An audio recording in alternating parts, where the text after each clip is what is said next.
Uh, One of our core mission at the platform is to serve as a national focal points for a few biodiversity-related initiatives. And of course, my whole presentation today is about biodiversity. So we are definitely in a topic, in a precise topic.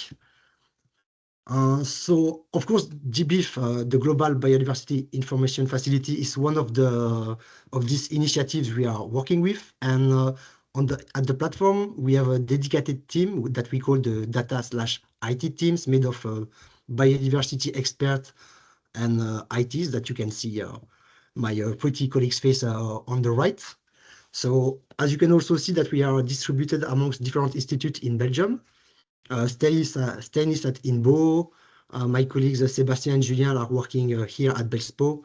And Tobias and myself, we are working for the Natural Institute, the Institute of Natural Science. So our job as a GBIF national node is, of course, to serve as an interface between this international infrastructure and database and the different Belgian data communities. Of course, always about biodiversity. It's the only thematic we will cover in my presentation. For this, we are helping people to publish their data on GBIF to join the network. So we are providing support, training. We are doing direct publication for some stakeholders. We also try to help people to clean their data sets. And our IT colleagues are also maintaining a lot of tools and of infrastructure regarding data publication or dedicated data portals for certain actors. Another thing that we try to do as much as we can is to maintain a certain level of coherence in the GBIF database regarding what is shared on this infrastructure by the Belgian stakeholders to make sure that it's still interoperable and it has some relevance for the usage at the Belgian scales, but also at broader scales.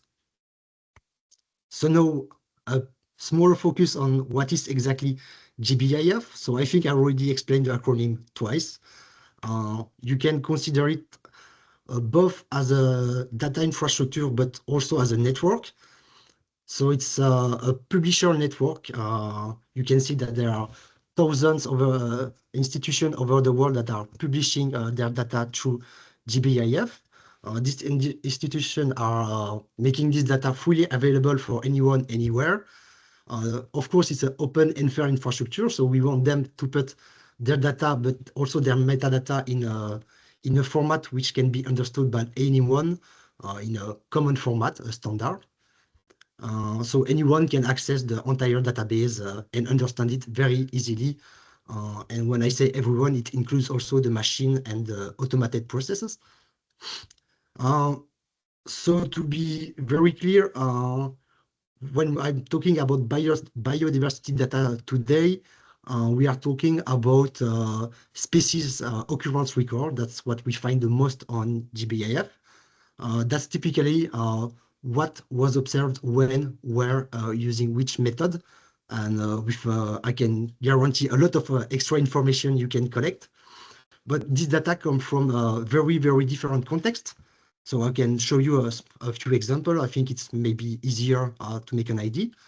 So this one is the first occurrence. We are talking about a diatom. It's identified at the genus levels, and we can see from the small extract I capture from the portal here that this diatom, so this phytoplankton, was identified using genetic methods made on a water surface water sample.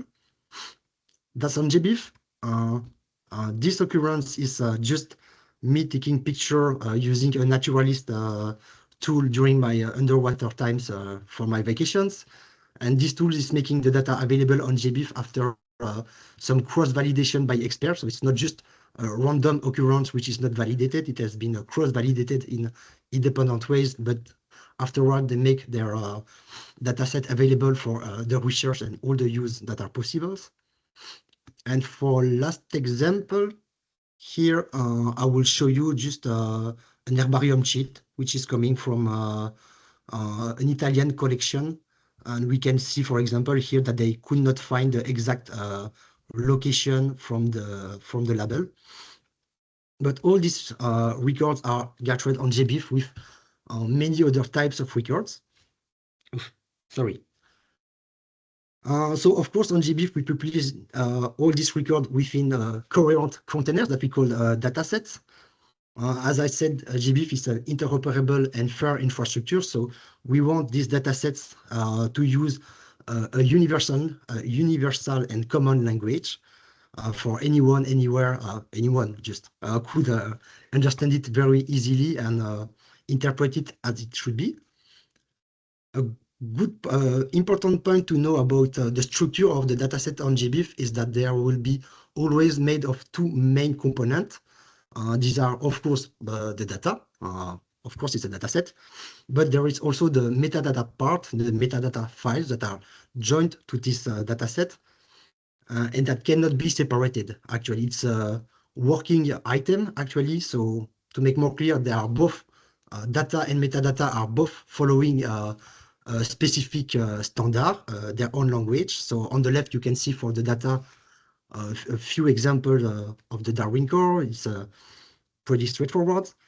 And for the metadata, so the description of the data on the context and on the extent of the study, for example, we will use a second language, which is also specific, which we call the EML, the ecological metadata language. That's what we are talking today, and I think that we are not even using the full EML.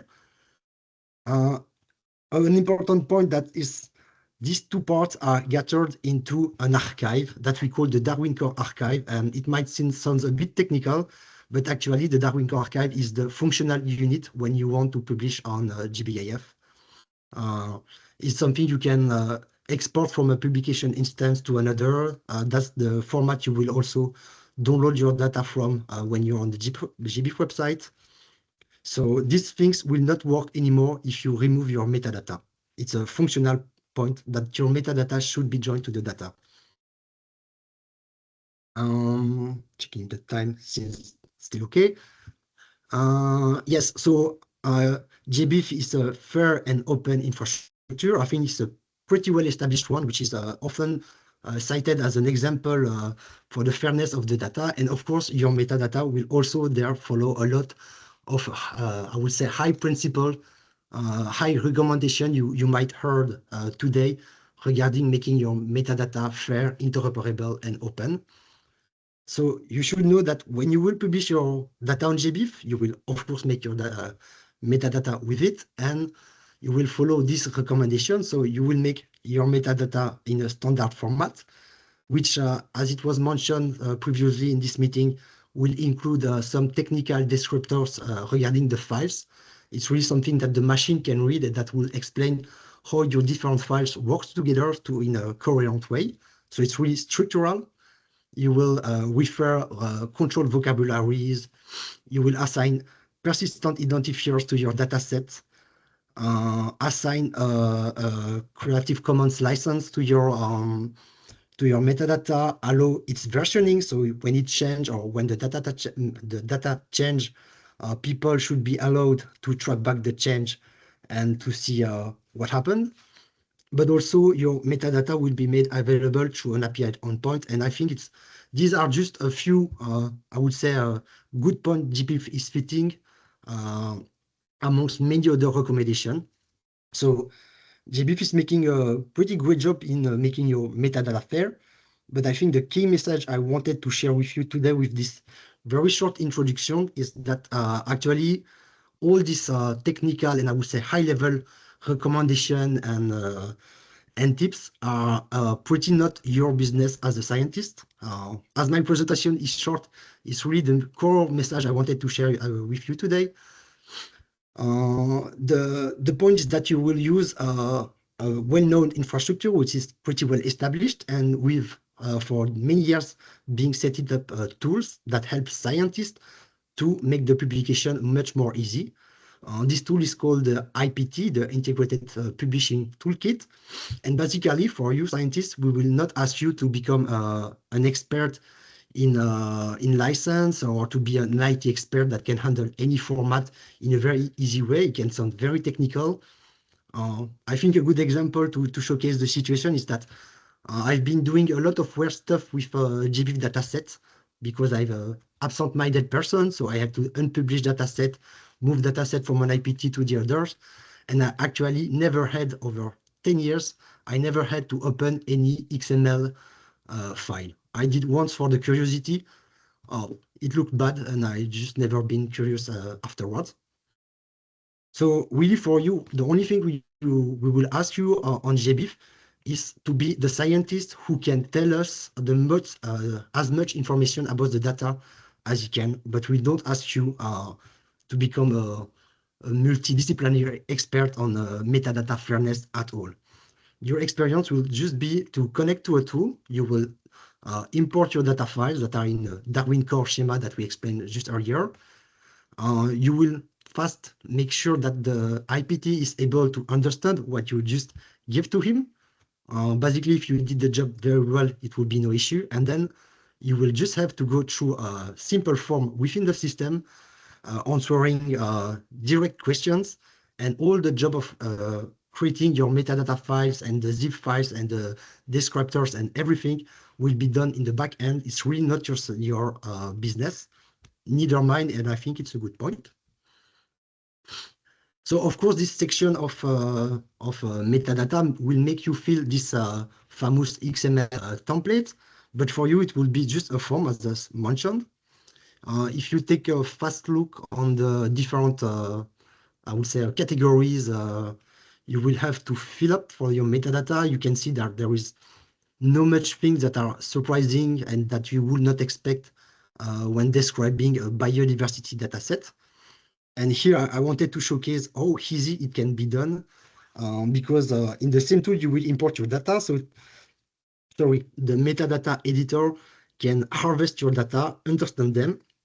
And for example, I will show you there, when I have to draw the box to indicate the survey extent regarding a data set, I can just click on, oh, my mouse is not appearing, but I can just click on inferring and it will just draw the box for me because he can find the info in the data. So it's really, really easy actually once you're in the system. It's something you should know that there will be basic controls over what you're filling, but it's only structural controls. So making sure your email is a good email, valid email address, that the date formats you're using are good one or at least recognized. And for whenever a field is mandatory, it will not be empty. But there are no strong quality control on what you will be filling. So of course, as a scientist, your main question will be there, how much time should I spend in filling my metadata? Because I have time, I would use this time to make another money request or another project. So which effort should I put? And with this very expressive example, I can show you, I can answer you that it's up to you to choose. I will try some more element for you afterwards, so you have a better view on what you should be doing. But the point here is to say that the publisher is responsible of the publication of his metadata. On these two examples, actually, you can see that the few white one, the full white one only fits to the 1.1 field data collection on the left. So it's a huge difference between the two. Of course, both of them are not data sets that I'm very proud about. They are in our improvement list, but it's a really good showcase of the variability of investment you would make when you describe your data on GBIF.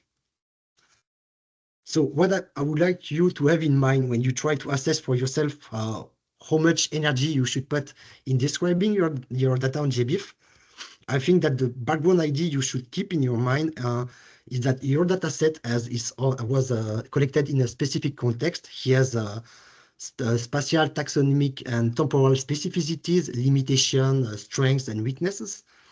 But GBIF is encompassing a lot of, I think we can go back to the first slide, but there are thousands of data sets having different specificities that are gathered within GBIF, and they are redirected towards a lot of use.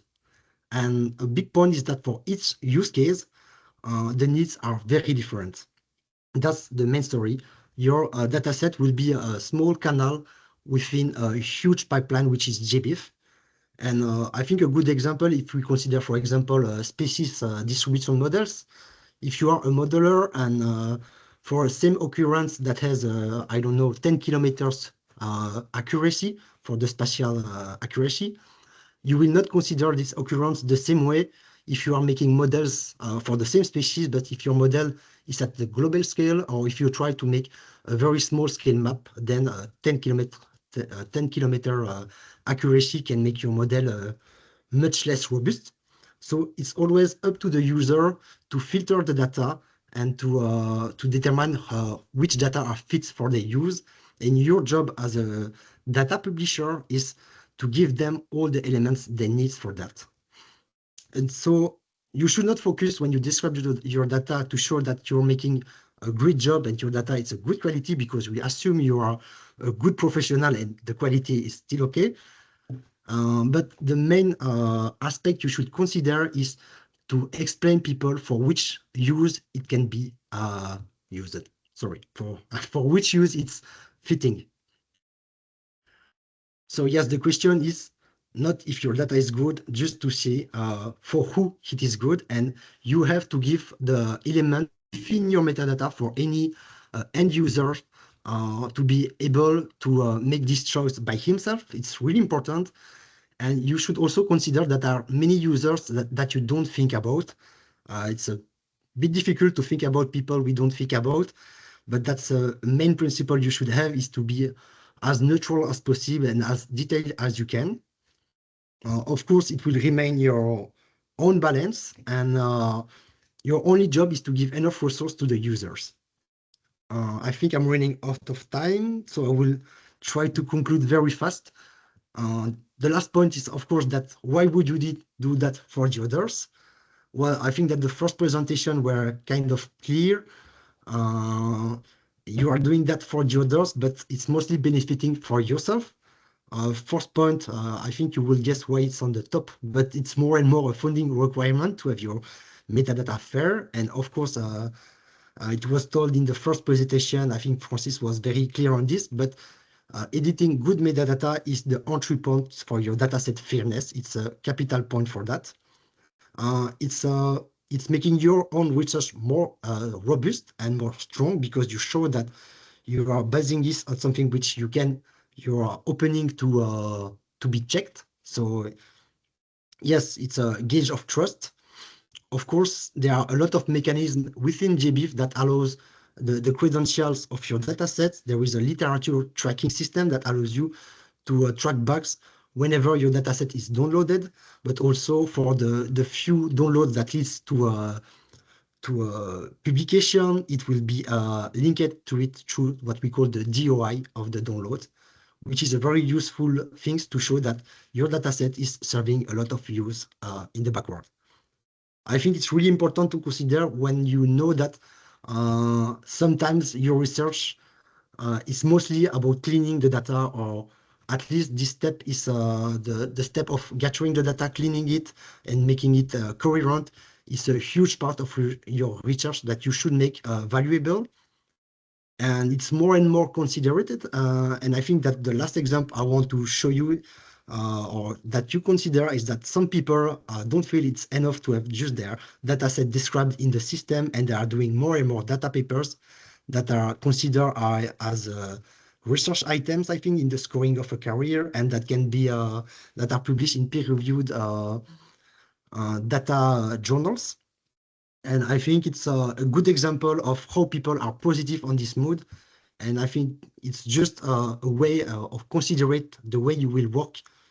And it's definitely an added value for your research to make this effort. So yes, the three keywords of my presentation, and sorry if I overcome the time, is we are using a technical and a very well-established infrastructure.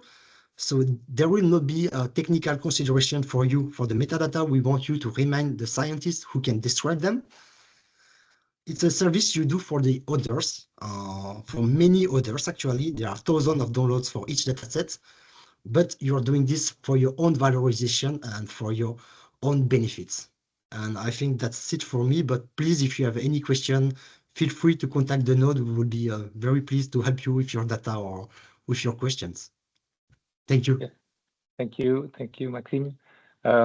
Yes, so we went a little bit over the 15 minutes, but that's fine. And I think we can just go straight to Pascal, who will talk us through the data space health DKTP, I assume. So Pascal, if you have your presentation. Yeah, good afternoon, everyone. How many minutes do we have to present FDKTP? I don't know, Judith, what is left so we can all come together a bit at the same time? All right, so normally it was 15 minutes per presentation, but Pascal, please take your 15 minutes and it will take us to 3 or 5. I think we can live with that. Thank you, okay. Pascal. Thank you very much. Thank you, Judith. Okay, so I need to share my screen. Okay, yes, here. Entire screen. Let's go, share. Okay, you should see my first slide, correct? Yes. Yes, okay, so I would like to present you FDKTP. So somehow it's a continuation of a presentation done by Sander. We, as explained by Sander, DKTP has many application profile, and FDKTP is one extension of DKTP, and I will present to you what it is about. So first of all, I would like to present myself. I'm Pascal Derek, working at as Innovation Manager at Cienzano within the Data Governance Department. And 4 years ago, I was involved as task leader of extending DKTP for the EHDS regulation, which is the European Health Data Space Regulation. So a year ago, in March last year, Europe adopted a new regulation, the European Health Data Space Regulation. And in this regulation, there's an interesting article, Article 77, which is about obligation for the member states to describe health data set. And you see here, the obligation is about establishing a national dataset catalog where there are some requirements, harmonized machine-readable metadata standard across member states.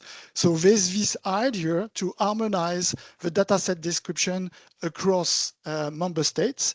It's not only for health, it's, I will say, for all data spaces of the EU common data spaces. And the HDS is one of these data space. What we are looking for is for public catalog, standardized catalog, machine-readable catalog with descriptive data sets.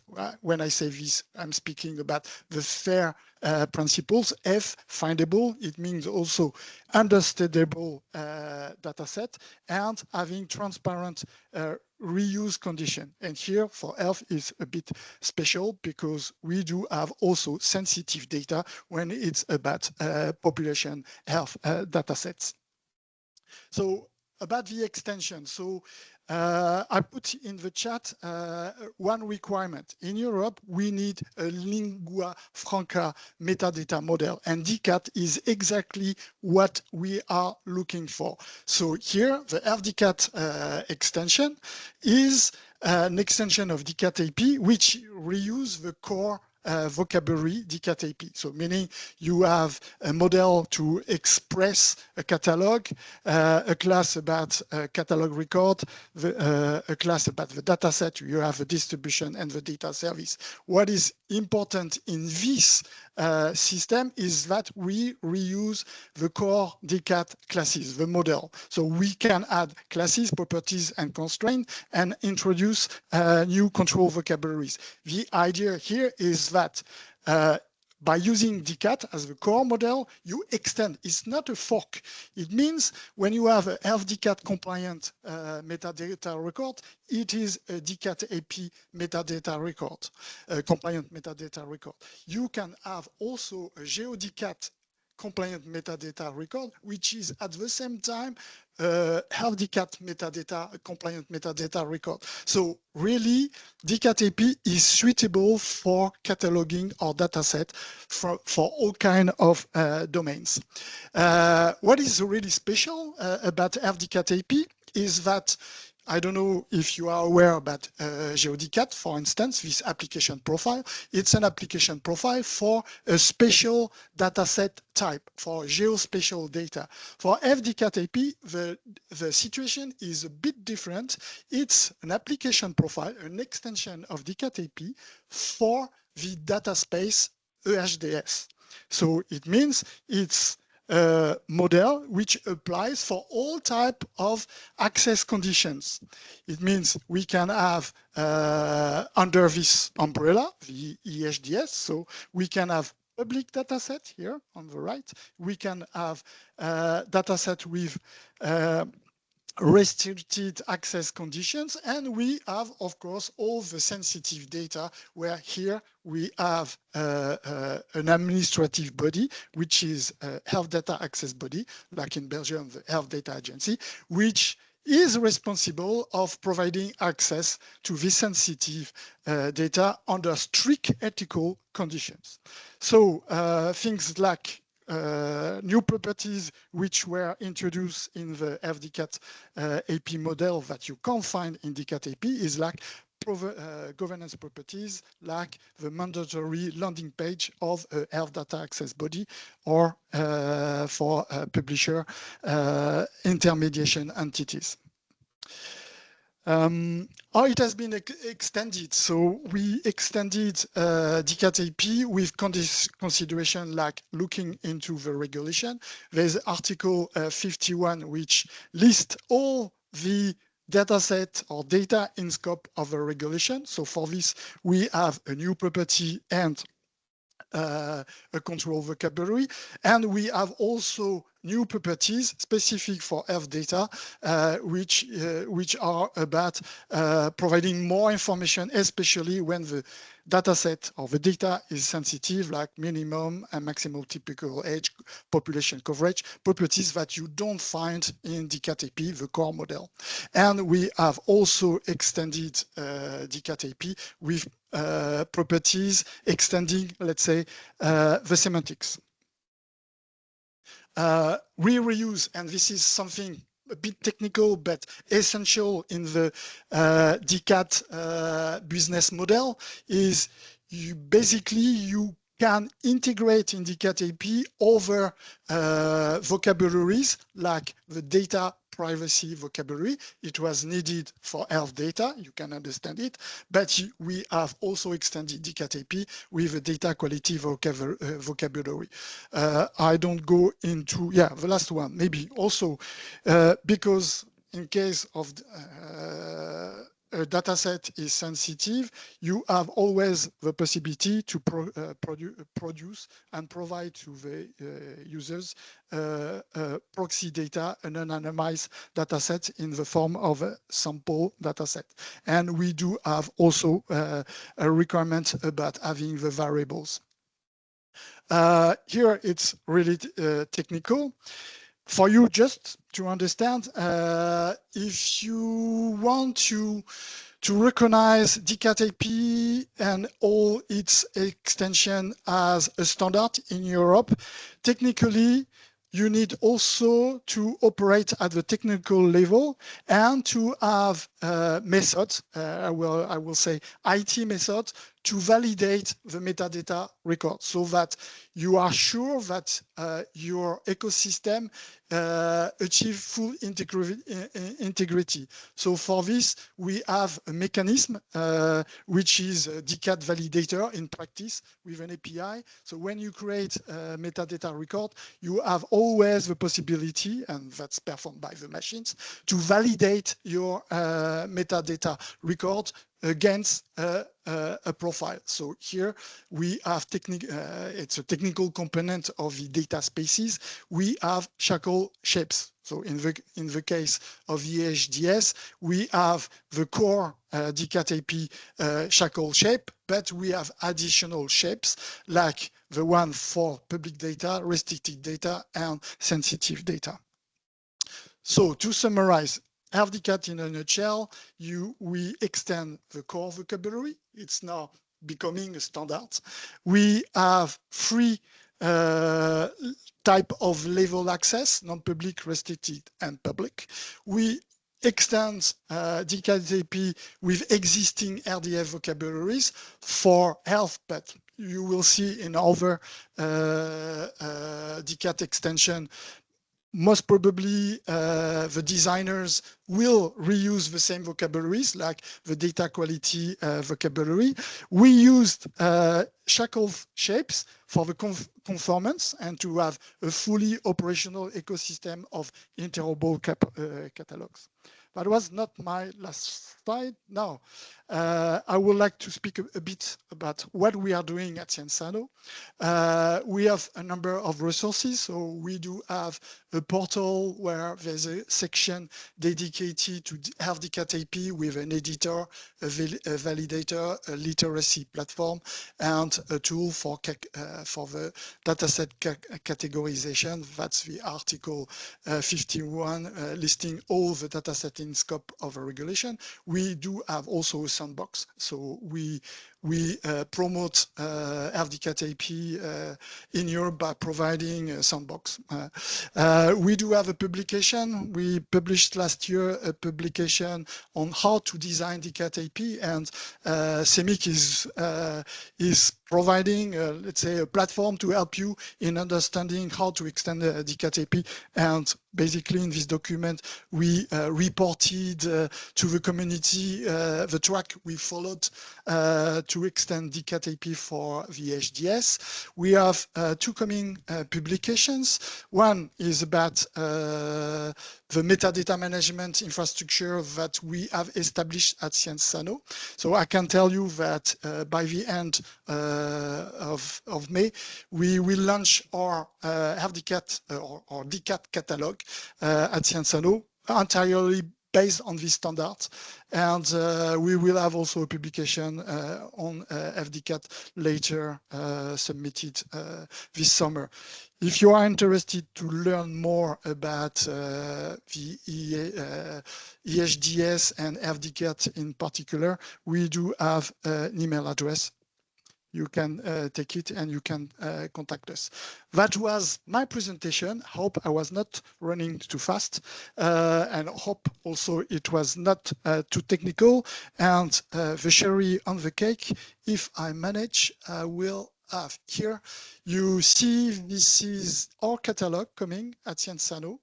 You are the very first external user looking at it. I will jump into a data set.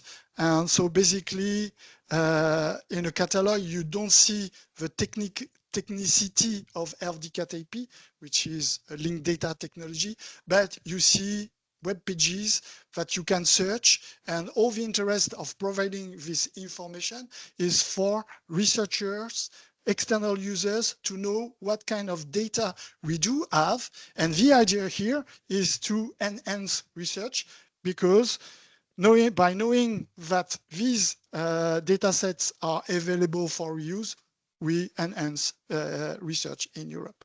That was my concluding words.